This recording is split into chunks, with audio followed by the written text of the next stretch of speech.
When a ruthless reporter publicly mocks Karoline Levitt's faith, the entire room goes silent. Her unexpected response sparks a media firestorm and a betrayal from within her own team. Will truth prevail? Watch the full story and let us know your thoughts in the comments. Don't forget to like and subscribe for more gripping stories. The storm begins. The room was buzzing with anticipation. It was another ordinary press briefing, or at least it seemed that way. Karoline Levitt, a young and charismatic political figure, stood at the podium with her usual poise, her voice steady and confident as she navigated through questions about the latest policies, economic challenges, and upcoming legislative battles. To anyone observing, she appeared unbreakable, untouchable, a woman who knew exactly who she was and what she stood for. Outside the hall, protesters gathered with signs both in support and in vehement opposition, their chants bleeding into the conference room as a low, almost imperceptible hum. The media had painted Karoline as a divisive figure, one who spoke unapologetically about her faith and conservative values in a political climate that increasingly mocked such convictions. She knew that every word she spoke would be dissected, ridiculed, or praised depending on who was listening. As Karoline answered another question about healthcare reform, her sharp blue eyes caught a figure moving toward the microphone. David Mitchell, a senior reporter known for his ruthless tactics and cutting commentary. He was notorious for turning press briefings into verbal battlegrounds. Karoline kept her guard up, prepared for anything, but nothing could have prepared her for what came next. Mitchell leaned into his mic, his smirk barely concealed. "Miss Levitt," he drawled, his tone oozing with condescension, "I can't help but notice that your famous cross necklace is missing today. Did you decide that your faith isn't polling well enough? Or was it just a prop from the start?" The room froze. Laptops stopped clacking, pens hovered midair, and a suffocating tension gripped everyone present. Karoline hesitated for the briefest moment, willing herself to stay composed. Before she could respond, Mitchell pushed further. "Faith is a core part of your platform, right? So where is it now? Did your PR team finally realize how hypocritical it looks to push religion while trying to govern a secular nation?" A murmur rippled through the crowd. Some reporters exchanged glances, while others leaned forward, hungry for the drama. Mitchell's comment wasn't just provocative. It was a public accusation of deceit, challenging the very core of Karoline's integrity. The room was electrified, charged with equal parts thrill and discomfort. Karoline took a slow, deliberate breath, choosing her words carefully. "Next question, please," she replied, her tone calm but clipped. But Mitchell wasn't done. Sensing blood in the water, he pressed on, louder and more forceful, as if daring her to fight back. No, answer the question. You preach about Christian values, but when it comes to facing the public, you take off your symbol of faith? Sounds like a convenient act to me." Karoline clenched the edge of the podium, fighting back a surge of frustration. The energy in the room shifted from intrigue to discomfort, as some reporters visibly cringed at the blatant attack. Mitchell looked almost triumphant, convinced he had exposed her as a fraud. Karoline cleared her throat, her voice unwavering. "Are you finished?" she asked, giving him a look so piercing it seemed to cut through his smugness. Mitchell faltered for just a second, but quickly recovered, his smile still in place. She continued, her voice steady but with a quiet intensity that commanded the room's attention. "Yesterday, one of your colleagues suggested that I take off the cross I usually wear because it might appear politically motivated. He was worried it would distract from the issues we're here to discuss.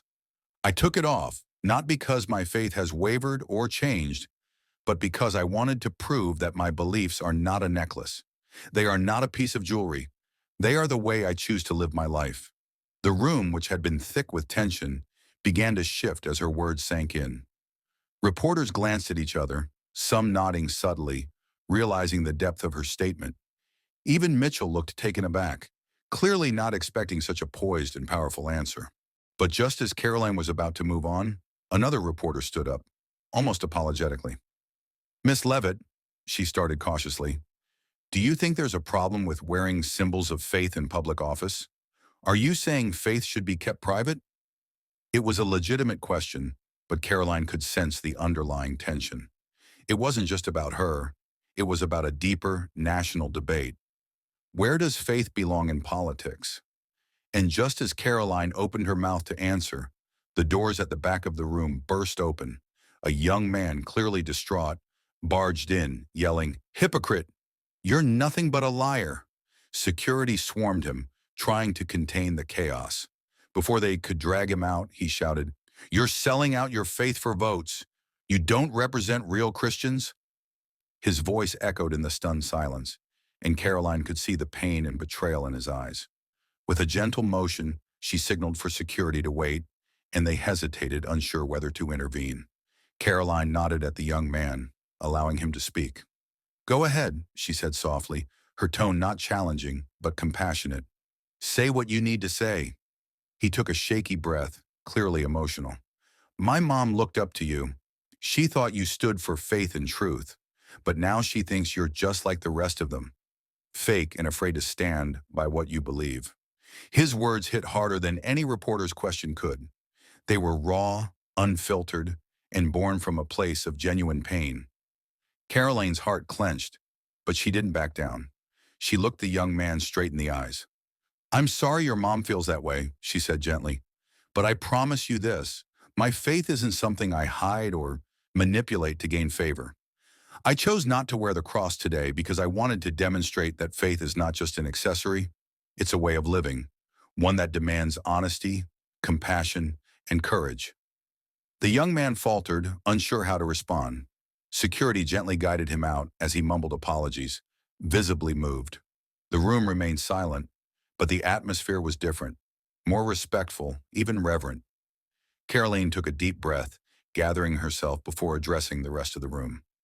"You see," she continued, her voice steady, "faith isn't about winning arguments or proving who's right. It's about showing grace, even when you're being challenged. It's about standing firm without losing kindness or humility. And it's about living the values you preach, even when people doubt you. That's how I intend to lead."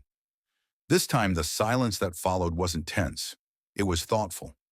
Reporters who had come ready to attack now found themselves reflecting on her words, caught off guard by her unwavering conviction. Karoline scanned the room one last time, then gave a small, grateful nod. "Next question," she said. And this time, there was no hostile follow-up, just a newfound respect lingering in the air. The firestorm unleashed. Karoline barely had time to take a breath before the media firestorm erupted. Within hours of the press briefing, news outlets were spinning her words in every possible direction. Cable news anchors debated fiercely on primetime panels, dividing into camps of support and condemnation. Social media platforms exploded, with trending hashtags like #FaithOrFake, #CrossOfConvenience, and #StandWithCaroline, igniting fierce arguments across the digital landscape. Some labeled her as a courageous leader standing firm in her beliefs, while others painted her as a hypocrite who had abandoned her faith for political gain. The video clip of the young man confronting her went viral, with countless reaction videos dissecting every word she said, every flicker of emotion on her face. Opinion pieces poured in, and late-night talk show hosts made her the punchline of their monologues. The barrage of opinions, accusations, and judgments was relentless. Karoline's phone buzzed constantly, texts from friends, calls from family, and notifications from people she'd never met. Some messages offered unwavering support, but others were brutal, laced with venomous words accusing her of betraying her beliefs. Her closest advisors convened emergency strategy meetings, debating whether she should make another public statement or lay low until the storm passed. The seeds of doubt. One evening, as Karoline sat alone in her dimly lit office, the weight of it all crashed down on her. She felt numb, almost paralyzed by the enormity of how quickly everything had spiraled out of control. Her faith had always been a source of strength, a guiding force through countless challenges. But now she couldn't help but question herself. Had she made a mistake? Was it wrong to remove the cross that day? Was her decision a sign of weakness or, worse, betrayal? Her thoughts were interrupted by a soft knock on the door. It was Megan, her longtime aide and friend, carrying a stack of printed emails. Megan placed them on the desk, giving Karoline a sympathetic look. "These are the ones you should see," Megan said quietly. "People who actually care. You should know you're not alone." Karoline picked up one of the letters and began to read. Dear Ms. Levitt, I'm not much of a religious person myself, but seeing how you handled that press briefing moved me. You didn't back down, you didn't retaliate, and you kept your grace. That's leadership, and I respect it. Don't let the noise get to you. Stand strong. Tom Richards, Ohio. Another letter read, Karoline, I've been wearing my cross for 30 years. Never took it off, no matter what. When I saw you take yours off, I was angry at first. I felt betrayed. But after hearing your explanation, I realized that faith isn't just about what you wear, it's about how you live. Thank you for reminding me of that. You've given me something to think about. Linda Martinez, Texas. Karoline wiped away a tear, overwhelmed by the genuine support from people she had never met. Megan gave her a gentle smile. It's not all bad, you know, Megan said. For every person criticizing you, there's someone who understands why you did what you did. You're making people think about faith, leadership, and honesty. That's no small thing. Enemies in the shadows. Just as Karoline began to feel a spark of hope, Megan's phone buzzed. Her face fell as she scanned the screen. Karoline, Megan said cautiously, you need to see this. Megan handed her the phone showing a news clip from a rival political commentator. The man was loud, aggressive, and confidently declaring, this is just proof that Karoline Levitt has been playing us all along. She's another opportunistic politician who will say or do anything to climb the ladder. Real Christians don't compromise their faith to appease the public. I've heard from insiders that her whole faith narrative is a PR strategy. She's nothing but a fraud. Karoline felt her stomach knot up. Before she could process it, another message popped up, this time from her campaign manager. Call me ASAP. Rumor mill is churning. They're digging up anything and everything about your past. Be prepared. Her past? What could they possibly find? Karoline's mind raced, trying to recall any misstep that could be twisted against her. The anxiety gnawed at her, and her hands trembled. Megan squeezed her shoulder. They're just trying to break you, Megan whispered. They know your faith is your anchor, and they're desperate to sever it. A choice to make. That night, Karoline lay awake in bed, the voices of critics and supporters alike echoing in her mind. She remembered her mother's words from years ago, when she first considered a career in politics. They'll come for what you love most. They'll try to rip it from your hands. But your faith isn't theirs to take, Karoline. Hold it close, even when it hurts. With renewed determination, she sat up, grabbed her notebook, and began drafting a speech. A message not just to the media, but to the people who were confused, angry, and feeling betrayed. It was time to reclaim her voice and remind them, and herself, why she started this journey in the first place. By morning, Karoline had made up her mind. She wouldn't cower in the shadows of controversy. Instead, she would stand before the nation, address the chaos head-on, and speak from her heart. No teleprompters, no scripted lines, just her and the truth. The breaking point. The morning of Karoline's public address arrived with an eerie calm. As the clock ticked closer to the event, tension coiled tightly in her chest. Social media was aflame with speculation, supporters rallying to her side, detractors doubling down, and conspiracy theories multiplying like wildfire. A leaked memo from an anonymous staffer accused her of fabricating her faith entirely, claiming it was part of a calculated political strategy from the very beginning. The story spread like a virus, and pundits on every network debated the credibility of the accusation. To make matters worse, a former staff member, someone Karoline once trusted implicitly, went on national TV to validate the claim. He spoke with a bitter tone, accusing her of manipulating her faith as a PR move and alleging that she often mocked conservative values behind closed doors. It was a complete fabrication, but the damage was done. Karoline watched the segment with Megan by her side, disbelief painted on both their faces.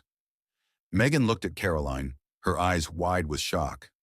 That's a total lie. You never said anything like that. Why would he do this? Karoline pressed her lips into a thin line, fighting back the wave of betrayal and hurt. Money, maybe, or political favors. I don't know. But this This is a low blow, and it's working. Her phone buzzed again. Another text from her campaign manager. Karoline, network execs are saying you should cancel the address. Too much risk. They think it'll backfire. She gripped the phone, considering her options. Retreat now, and it would be seen as an admission of guilt. Move forward, and she risked saying the wrong thing and losing everything. But deep down, she knew what she had to do. The address that changed everything. The room was packed beyond capacity, with cameras from every major network aimed squarely at the podium. The air was thick with both tension and anticipation. Karoline stepped forward, her cross necklace proudly displayed, her heart pounding but her resolve firm. As she adjusted the microphone, a heckler from the back shouted, "Fake Christian! Hypocrite!" Security quickly intervened, but the shout lingered, a painful reminder of the battle ahead. Karoline steadied herself, took a deep breath, and began. Good morning. Thank you all for being here. I know there's been a lot of noise lately, allegations, accusations, and stories designed to tear me down. I'm not here to defend myself from every rumor or false statement made by people who never truly knew me. I'm here to speak directly to the people who trusted me, who believed in me, and to those who now feel betrayed. Her eyes scanned the room, locking onto camera lenses, as if speaking directly to every person watching from home. There's a lot of talk about faith lately, what it means, how it should look, and whether it's even real. I've heard every insult, every mocking word. I've watched people I thought were my friends betray me for a moment in the spotlight. I've been called a fraud, a hypocrite, and worse. But here's the truth. Faith is not a performance. It's not a show. It's not something that can be proven or disproven based on a piece of jewelry or a political stance. The room was dead silent, hanging on every word. Some of you have asked why I didn't wear my cross that day. You wanted me to explain how someone who claims to follow Christ could remove such a significant symbol. I did it because I didn't want it to become a political distraction. I never imagined it would be twisted into a symbol of doubt. I made that choice to keep my faith sacred, not to abandon it. She took a deep breath, knowing this next part was crucial. To those who feel betrayed, I understand. You put your trust in me, and I will never take that for granted. But I want to be clear. My faith is not something that will ever change or fade, regardless of what I wear or don't wear. It lives here, she said, placing a hand over her heart. In how I treat others, in how I stand firm in my values, and in how I refuse to retaliate with hate even when I'm being torn apart. Suddenly, a new interruption erupted from the back of the room. A group of protesters had infiltrated, chanting, "Fraud! Fraud!" Security scrambled to contain the commotion, and reporters whispered furiously among themselves. Karoline hesitated, the noise threatening to drown her out. But instead of retreating, she stepped closer to the microphone. I know some of you don't believe me. That's your right. But I will not stand here and pretend to be someone I'm not to win your favor. Real faith isn't about appeasing the crowd. It's about standing your ground even when it's inconvenient, especially when it's inconvenient. She looked directly into the cameras, addressing the people who had supported her from the beginning. To those of you who still stand by me, thank you. To those who feel disappointed or betrayed, I will continue to live in a way that reflects the values I hold dear, regardless of how the narrative shifts. I won't let anyone's doubts dictate my actions or my beliefs. The unexpected twist. Just as Karoline was about to wrap up, a familiar voice called out from the back, Andrew Marks, the former staff member who had slandered her on TV. Everyone turned, surprised to see him pushing his way to the front. He held up his hands, trying to get attention. I need to say something, he stammered, looking both nervous and regretful. I lied. Gasps filled the room as cameras zoomed in on him. Andrew looked directly at Karoline, shame evident in his eyes. I lied about everything. I was offered money to discredit her. None of it was true. I'm sorry. The room erupted in chaos. Reporters shouting questions, cameras flashing wildly. Karoline remained stunned, processing what had just happened. As security escorted Andrew out, she composed herself and faced the audience one last time. I have nothing more to say, she concluded, her voice calm and unwavering. Truth will always find its way to the light. I stand by my beliefs and my values, and I will continue to serve with integrity. Thank you." With that, she stepped away from the podium, the room buzzing with disbelief and the unexpected turn of events. Karoline knew that this revelation would change everything. She walked out into the sunlight, her heart finally lighter, knowing she had faced the storm and remained unshaken. Redemption and reflection. The aftermath of Andrew Mark's shocking confession reverberated through the political landscape like a thunderclap. News outlets scrambled to update their stories, retracting earlier accusations and airing apologies. Social media transformed from a pit of scorn to a flood of support. The hashtag number #FaithUnshaken began trending worldwide as people shared stories of how Karoline's resilience had inspired them to stand up for their own beliefs. Despite criticism, but despite the newfound wave of public support, Karoline knew the scars of betrayal and doubt wouldn't heal overnight. Her integrity had been put through a trial by fire, and while some now celebrated her strength, others remained skeptical, convinced that the whole debacle had been orchestrated for sympathy. Karoline's campaign team urged her to capitalize on the moment, to go on a nationwide tour and give speeches that would solidify her image as a symbol of unwavering conviction. Yet Karoline felt conflicted. Was it right to use this moment of vindication as a political tool? Would that, in itself, not tarnish the sincerity of her faith and message? Reclaiming the narrative, after days of reflection, Karoline decided to hold one more press conference, not to promote herself, but to address the broader issue that had surfaced. This time it was in a small, intimate community center rather than a grand hall. Only local reporters were invited, and the setting was deliberately understated, a simple podium without flashing lights or banners. Standing before the gathered crowd, Karoline took a deep breath, grateful for the silence that filled the room. She spoke without prepared notes, letting her heart guide her words. Over the past few weeks, I have learned more about courage, forgiveness, and the power of truth than I ever thought possible. I've faced accusations, betrayals, and the cruel judgment of those who never knew me. But through it all, one thing has remained constant: my faith. Not in politics, not in public opinion, but in the unwavering love of God and the belief that integrity will always triumph over deceit. She paused, letting her words sink in. The audience was quiet, hanging on every word. There was a moment when I considered stepping away, wondering if it was worth it to keep fighting. Not because I doubted my beliefs, but because I saw the pain that others were causing in my name. But faith isn't about running from hardship. It's about standing firm when every instinct tells you to retreat. It's about finding grace when you're confronted with hatred. She looked down for a moment, gathering her thoughts. I'm not a perfect person. I never claim to be.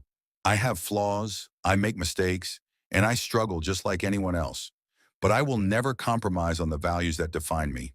And for those who have supported me, through doubt, through accusations, through the darkest moments, I owe you my deepest gratitude. You reminded me that I am not alone, that standing for what you believe in is worth every battle.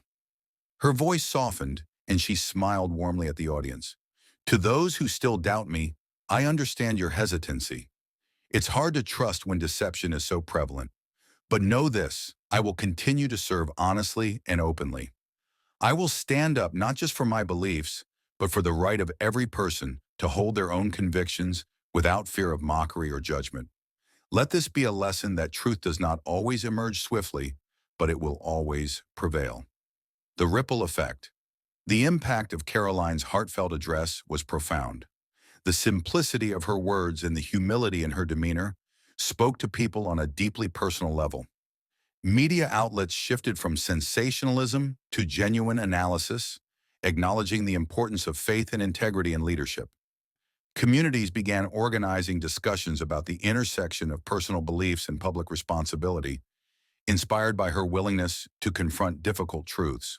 Her opponents struggled to counter the tide of renewed support, and many who had been vocal critics now found themselves reassessing their stance. Even Mitchell, the reporter who had initially instigated the scandal, wrote a personal op-ed expressing regret for his approach, acknowledging that his desire for a gotcha moment had clouded his journalistic integrity. In the weeks that followed, Karoline made it a priority to visit communities that had been most critical of her. She met face to face with those who felt betrayed, not to convince them of her sincerity, but to listen and understand their perspectives. Slowly, respect and trust began to rebuild. A letter from Andrew one evening. While Karoline was sorting through her never-ending pile of letters, she found one marked with familiar handwriting. It was from Andrew Marks. With a hesitant breath, she opened it and read, "Dear Karoline, I know I'm the last person you want to hear from, but I needed to write this. Betraying you was the worst mistake of my life. I was desperate for relevance and angry that you succeeded where I failed. When they offered me money to lie about you, I convinced myself it wasn't that serious. But seeing your grace despite my actions made me realize how horribly I had lost my way. I'm not asking for forgiveness because I don't deserve it, but I needed you to know the truth. You didn't just stand up for faith. You showed me what real character looks like.